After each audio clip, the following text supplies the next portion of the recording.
Hello again. This video, I want to just answer a couple of questions that some of you have asked. I think some great pressing questions. I want to kind of order it in a certain way and then get to one that's kind of a practical, so what now type question. So a couple questions that came up in this last, I think it was this last week, had to do with rapport building, as I know that LipTac talked about that. How to interact with a client that's kind of closed off, that doesn't want to have a conversation. And some of the challenges that come with that. Another question had to do, or at least a comment had to do with how do we interact with people as far as titles and all of those things, right? So whether it's a respect issue or just a preference or kind of the things that come with that. So when I say title, what I mean by that is doctor, or it's kind of like when you're in class. So some faculty members, they prefer to be called Dr. So-and-so, some prefer to be called Professor So-and-so, and some, their preference is just that you refer to them by their first name because their thought is, hey, we're all adults here, and let's be equals. And yet at the same time, there is sometimes a different take on how do we want our clients or our students to refer to us. So let me talk about rapport building really quickly. And I would say rapport building, and then I want to get to a question about assessments. So rapport building, I think, there's a lot of talk about just kind of small talk, and I think that's right. I work with a lot of clients, and I think as much as I'm trying to get them to open up and share, they're trying to get a feel, and this is the case with any of the work that we're doing, they're trying to get a feel if they can trust me, right? If I'm a trustworthy individual. And so I think, I was in a training a couple of weeks ago. It was talking in a little bit of a different capacity, but I think some of the same elements were there. And it just it got to this idea of how do you just continue to take it deeper and deeper and deeper. So you find that thing or those things by way of asking really just some kind of cursory, entry level kind of surfacey type questions. And in asking those questions, you just take it a bit deeper, right? So what do you like about fill in the blank? And then you can kind of hang out there. And so you start with these open-ended questions, right? If you continue to have conversations with clients and you do close-ended questions, questions that could be answered with a yes or no, of course they're going to be closed off. But if you have them open-ended, then they have to respond in greater detail. One of the things that happens in a face-to-face classroom is you kind of have to be okay with silence. And so if I've got a client that's going to sit there with me and we're trying to build rapport and all of that in the classroom, even as much as it would be with a client, we've got to be okay with silence because silence is awkward, right? Silence is super awkward and people don't want to sit in silence. And so the longer we're able and willing to wait, I think sometimes they're willing to engage in conversation. And so I think that kind of gets at this idea of both rapport building and also I think rapport building helps to have students or clients, in this case, open up more to us. And then we have to be trustworthy, right? We have to show that we are taking in confidence what they're sharing with us and we're not, blabbing that out and we're not, talking about all of the different deepest, darkest secrets that were shared with us in our sessions. It just takes time. And a lot of times our clients, and this, you've been doing this work and you were meeting with, therapists as you had to do your counseling hours. You don't always want to open right up to them. Some people do. I think in a lot of ways, people are coming to me anyway, and they know that there's an issue, right? They're choosing to meet with me. I will tell you that there was one individual that was reluctant, and I had a family connection, and the spouse wanted their spouse to meet with me, but it literally took several years for that encounter to occur. I wasn't going to pursue them. I wasn't going to push it. I wasn't going to do anything other than be receptive because I knew that when the time was right, then they would come to me and they would be willing to open up. And so I think a lot of it's timing.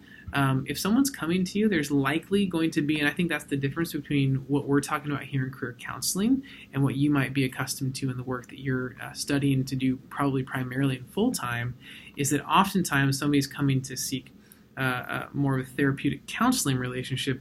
It may not be their choice, right? They may feel like they're being pushed into it. Whereas if they're coming to seek career counseling, it's because they're probably choosing to come sit down with you as a career counselor, asking specific questions and so forth. So I don't know that question or the issue of closed offness is going to be as perhaps maybe not relevant, but it may not be as frequent of an issue as you might think that it is, especially in contrast to the work that you're doing with the vast majority of your training and what you're eventually pursuing, and that being a therapist or a counselor, right? So they're great questions. I think there are things we need to think about, and realizing that not everybody's going to want to wear their heart on their sleeves and just kind of share everything right off the bat. So what's going to be your approach? I find that the more questions I ask the client about themselves, the more open they're willing to be. And I have a set of questions. And so, LipTAC gives us some great ideas and some different, formulas and different approaches to take. I have an intake form. In fact, I'm meeting with a new client tomorrow night for the first time. And I'm going to go down this, page of questions. And I'm going to share that with you when we get to the end of the class. And these are great questions to ask because these are questions about the client, about their background, things that they have to share if they want to continue to move forward in the relationship. So I think just having good questions, and then once you kind of hear some maybe common themes, your willingness and ability to drill down on those common themes. So great question on that. One of the things that LipTAC talked about was how you refer to a therapist, right? So it's the same idea of how, like I said, a faculty member may want you to refer to them in the classroom. And I heard this one time, and I thought it was good. So for many, many years when I would teach, and obviously I'm still doing that, but when I would teach in years past, I was of the mindset that I was going to be the cool guy, and I'd be okay with, hey, call me Jeff. I know I'm your professor, your instructor, and so forth. And so we did that. And I don't think there's anything wrong necessarily with that. However, I heard a faculty member at APU who's been there a long time, and he starts his classes off, and maybe you've even had this faculty, and I might be butchering it if you've been in his class. And he says this. He says, my name is so-and-so. My first, gives a first and last name.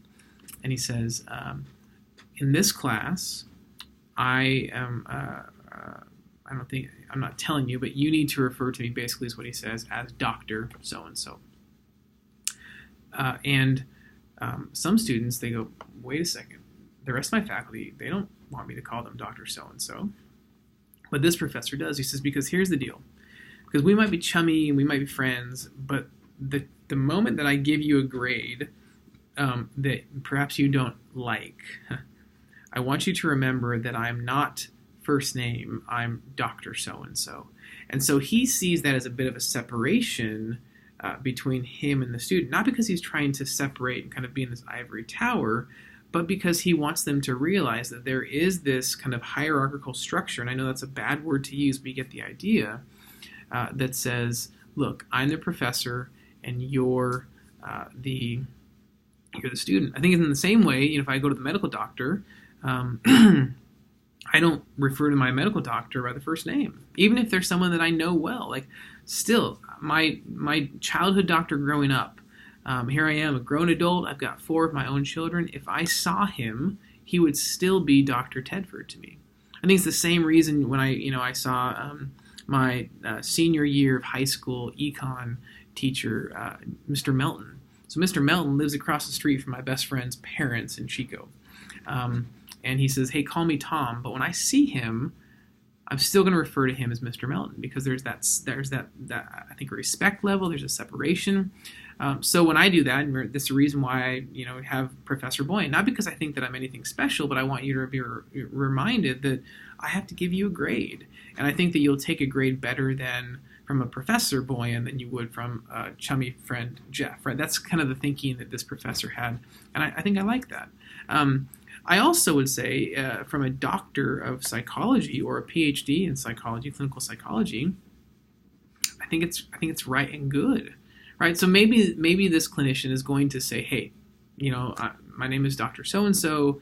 Feel free, if it makes you more comfortable, to call me Jeff. At the same time, though, if this clinician is asking their client to do something challenging, I think that there may be some sort of a healthy relationship. And I was talking with a friend earlier today how words matter.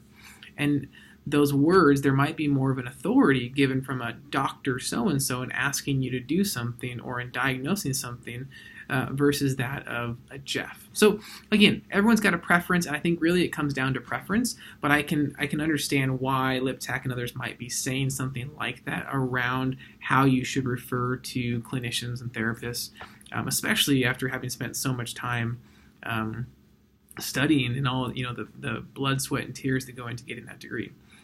They don't just happen, right? There's a lot of work that's put into it, and so sometimes people may feel like, hey, I'm entitled to being called this, I've earned this.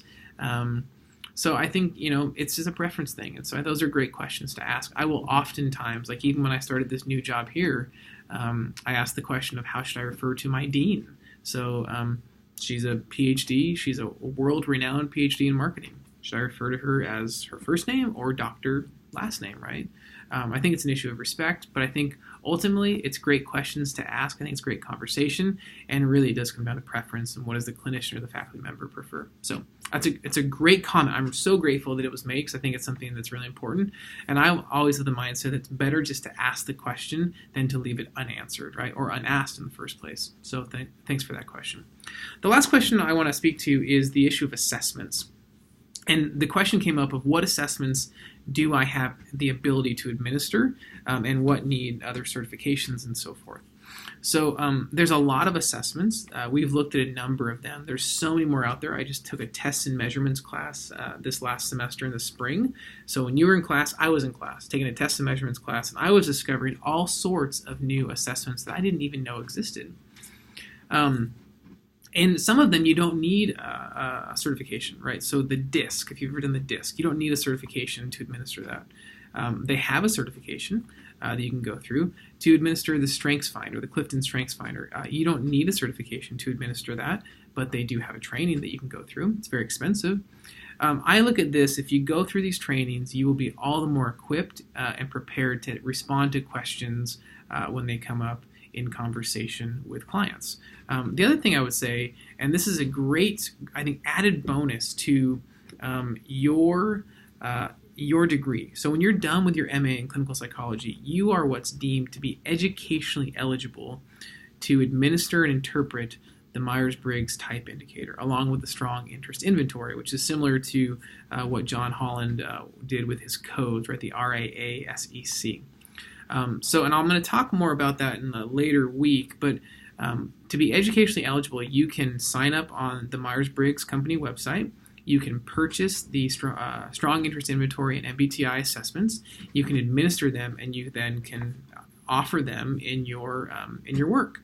I would suggest that you go through some sort of more specific formal training so that you are more informed on how to actually administer and interpret the assessments.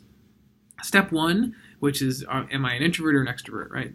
Am I an ENTJ or am I an IST, all those things. Those are pretty simple. But when you get into step two, that's where I would say you really need to have some more formal training into how to administer and interpret those assessment results.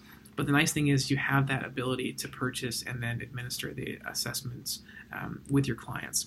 So there's others that are out there. I mean, there's tremendous number of assessments. And I just look at the body that offers the assessment and ask the question, do you need a certification? Oftentimes you'll be surprised that you don't need one. Many of them you do.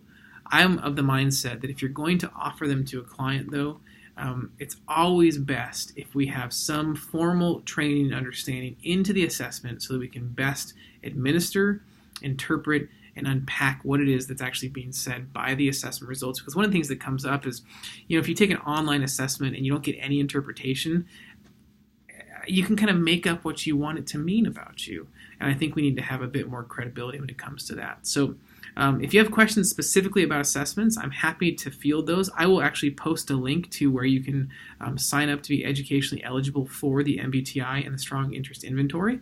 And again, you'll need to be done with your master's degree in clinical psychology before you become educationally eligible.